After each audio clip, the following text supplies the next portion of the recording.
Tapos ito pa guys, ito pa guys, ito part 2 na ito guys ng kwento ng buhay ko. Yan guys, ito pa guys, kumbaga, nandyan pa yung guys, yung sabihin ko sa inyo guys, lahat ng may atraso sa akin, lahat ng may atraso sa akin, yan guys, kumbaga lahat ng may mga atraso sa akin, yan guys, talagang ay, walang nakakaligtas dyan guys. Walang nakakaligtas dyan guys. Kumbaga talagang pagdating naman sa mga gabay ko, yung mga gabay ko guys ay kumbaga mababait na gabay. Ang gabay ko kung anong meron ako. Mababait sila guys, pero kapag ako guys ay inagrabyado or nasaktan, yan guys talagang wala kang kawala dyan. Guys, yan guys, isa pa yan guys sa mga kakayahan ko na kumbaga talagang, kumbaga ano ako yan guys ang ibig kong sabihin. Tapos ngayon guys, ito pa guys kasi ang daming nagtataka kung bakit daw hindi daw ako mahilig na sabihin na mag-invite sa bahay or kahit saan ako nakatira, hindi ako mahilig. Minsan guys, may pumunta guys sa kundo ko kundo ko. Pumunta guys, kaibigan ko guys May pumunta tapos ito ngayon guys ay talagang nagparamdam sa kanya. Nagparamdam talaga sa kanya yung gabay, yung mga kasama ko sa bahay guys na hindi nakikita, nagparamdam. Yung kaibigan ko yan guys na taga-Italy, yan guys, tita ang tawag niya sa akin kasi bata pa yun guys. Kumbaga talagang as in family yung trato, yung parang treatment namin sa isa't isa, as in family. Tapos, may pumunta din guys, kumbaga siya guys ay talagang natakot doon sa kundo ko. Sa kundo ko guys, natakot talaga dahil talagang may mga kasama ako doon. Yan guys ang ibig kong sabihin. Tapos ngayon guys, ngayon ito pa guys, meron pa akong isang kaibigan na talagang kumbaga kahit siya guys ay talagang nakaramdam, may third eye din siya guys. Siya guys ay ano guys, from America siya. America guys na kumbaga kaibigan ko din guys na kumbaga nakadalaw din ito guys sa bahay, sa kondo ko. Yan guys. Isa din siya guys na pinaramdaman. Yan guys ang ibig kong sabihin. Isa din siya na pinaramdaman. Kahit sino guys yung pumunta sa akin. Bali siguro 3 lang guys yung na-entertain ko na kaibigan ko guys doon sa kondo ko. Yun guys, lahat sila guys ay takot sa kondo ko. Yan guys, takot sila dahil guys talagang nagpaparamdam sa kanila yung mga nakatira doon na mga kasama ko na hindi nakikita. Yan guys. Dahil sa totoo lang, may mga inaalagaan talaga ako doon. Yun guys. Tapos ngayon pag umaalis ako, yan guys, sasabihin ko sa kanila, bantayan nyo dito. Ganun guys. Ganun guys ang ibig kong sabihin. Nakakatulong din sila sa akin guys pagdating sa hanap buhay.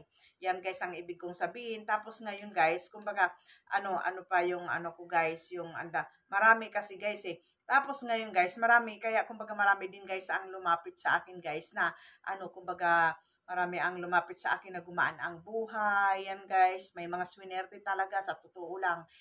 Lalo na nung talagang nagfo-focus talaga ako pagdating sa spiritual.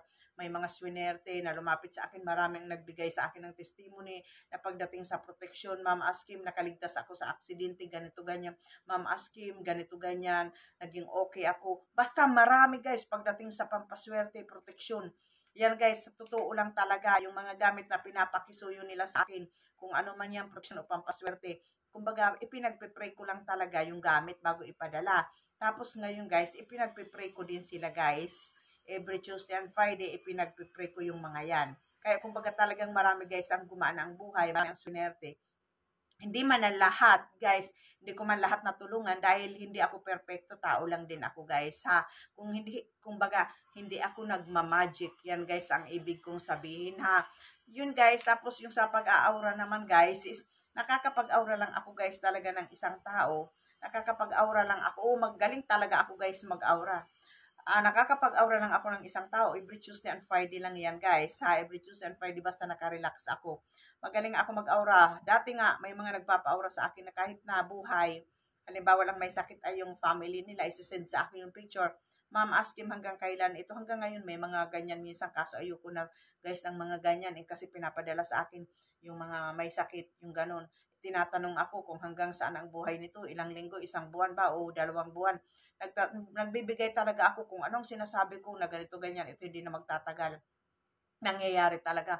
Ultimo buhay ng isang tao ay nakakapag-ano talaga ako, nakakapag-aura. Hindi ako Diyos, yan guys, pero binigyan ako ng Diyos ng kakayahan sa mga bagay na ganyan. Kumbaga subok ko na yan. Marami na din ako guys na mga nahulaan dati. Yan si BBM dati guys, nahulaan ko yan. Hindi pa guys, hindi pa ano ang eleksyon noon guys. Mag-e-eleksyon pa lang noon, nahulaan ko na yan guys. Naka-upload din ako dito guys, na sabi ko, ang lalabas ay yan si ano. Yan guys, nahulaan ko. Marami ako guys nahulaan na talagang nagkatotoo, mga pagputok ng bulkan noon. Marami guys eh, kumbaga ayoko lang masyado magtutok sa mga bagay na ganyan guys eh. Kasi syempre ayoko naman guys na mga halimbawa magpo-post ako or mag-aawra ako na ganito ang mangyayari. Ayoko nang ganun. Gusto ko puro positive lang yung ano, yung makikita. Eh minsan kasi may negative eh. Ayoko nang ganun guys. Kaya ano, kumbaga yan guys ay binigay lang sa akin ni God yung mga kakayahan na ganyan.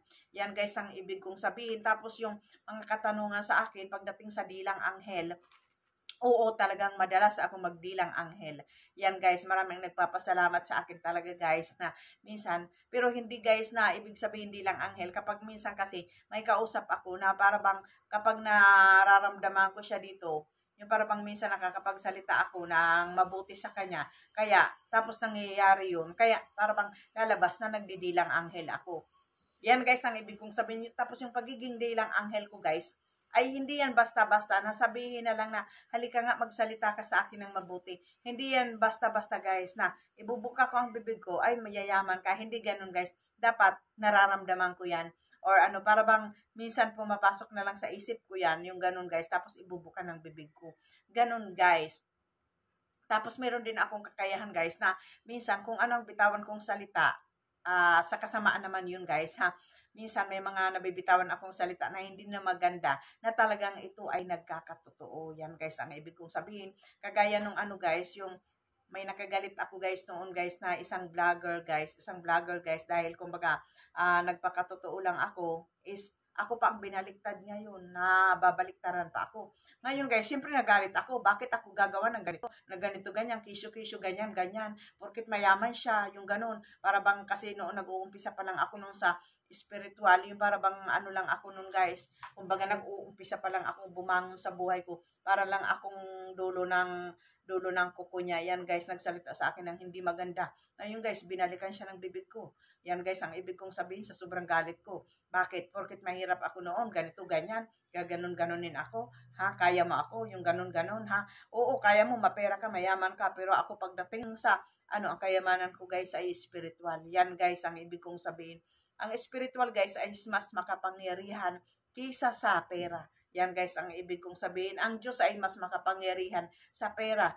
Yung mga hindi nakikita guys, talagang nakakagawa yan ng mga na yan, mga kababalaghan o kahit na ano pa. Hindi ako noon nagpatalo. Kaya kung ano guys, yung ano ko noon guys, kung ano guys, ang binuka ng bibig ko, nakapagbuka ako ng bibig ko, direktahan talaga guys, pumutok, sumabog ang galit ko noon. Ganun guys, pag nagagalit ako guys, yung para bang lalo na guys na pag nag-iinit na dyan guys yung katawan ko, galit na galit ako yan guys. Kung ano ang bitawan ko na salita dyan guys, ay mangyayari dyan 101%. Yan guys, kaya kung ano ang binitawan kong salita noon guys, ay talagang detalyado na nangyari. Yan guys, ang ibig kong sabihin. Ganun guys, minsan kinatatakutan ako, pero hindi naman ako basta-basta guys magbibitaw ng isang salita kapag hindi ako binabangga ng isang tao na wala naman akong kasalanan. Yan guys, kaya pero may kapalit naman yun. Minsan, di lang anghel naman. Wag lang akong babanggain. Ganun guys. Kasi ako guys, alam niyo sabihin ko sa inyo, napakabuti kong tao. Mabuti akong tao guys. Yan guys. Hindi man ako perfecto ha. Pero mas mabuti akong tao 90% ha.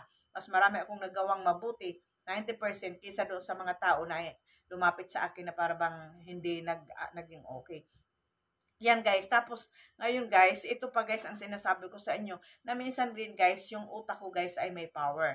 Yung ang sinasabi ko guys na ang utak natin minsan guys, kung ano ang iniisip natin ay nangyayari. Subok ko din yan guys sa utak ko, sabi ko sa inyo.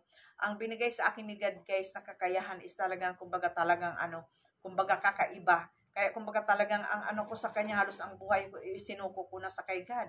Yan guys, pag magdasal ako, halos grabe. Excuse me. Ganun guys, pag magdasal ako. Dahil ang utak ko guys ay may power. Minsan guys, kung ano pa lang ang iniisip ko, kung ano ang iniisip ko minsan, na ganito ganyan. Ha, magiging ano ito guys, is minsan guys ay nangyayari yan. Ha, ano guys, isa pa yan guys sa subok ko na kung anong meron ang utak ko. Yan guys, tapos ngayon guys, ano pa yan yung, ano guys, yung, ano guys, tapos ito pa guys ha, yung, nagbigay sa akin ng sinyalis dati guys si God na sabi, yung paggunaw guys ng mundo, matagal pa yan. Ha, matagal pa yan guys na paggunaw ng mundo ha, matagal pa yan. Kumbaga yan guys, may mga sinyalis na binigay sa akin na halimbawa, yung mga ilog, alam natin na ang mga ilog, 'di ba? Ang mga ilog ay ano yan guys eh. Kumbaga, 'di ba tubig yan? Hawakan mo ay napaka-normal lang kagaya ng tubig.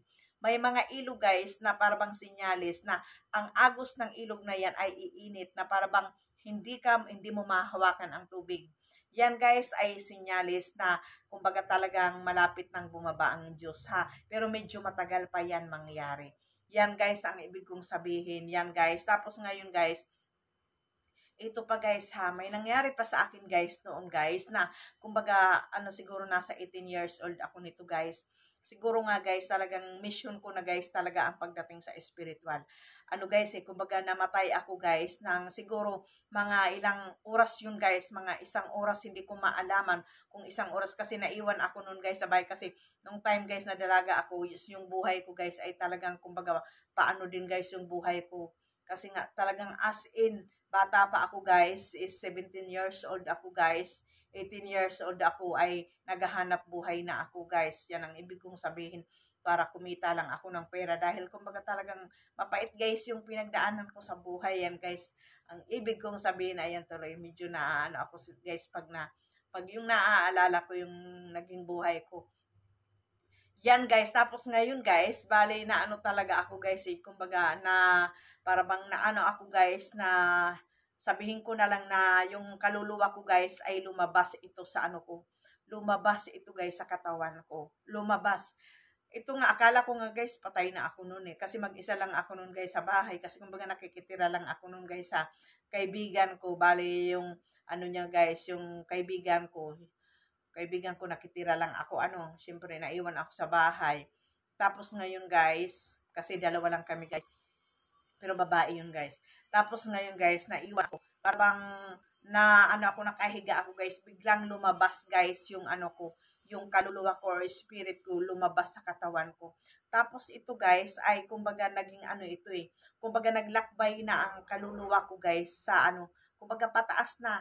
Nandoon guys yung hagdan, na ano ko na guys yung hagdan. Tapos ang daming anghel guys. Yan guys.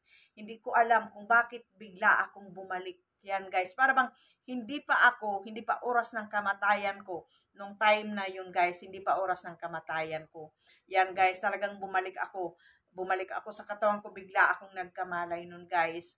Pero hindi ko yan sinabi guys sa pamilya ko guys. Kasi nga ano, bata pa ako. Ano na ako eh, para bang walang ano, iba nga ang buhay ko noon eh.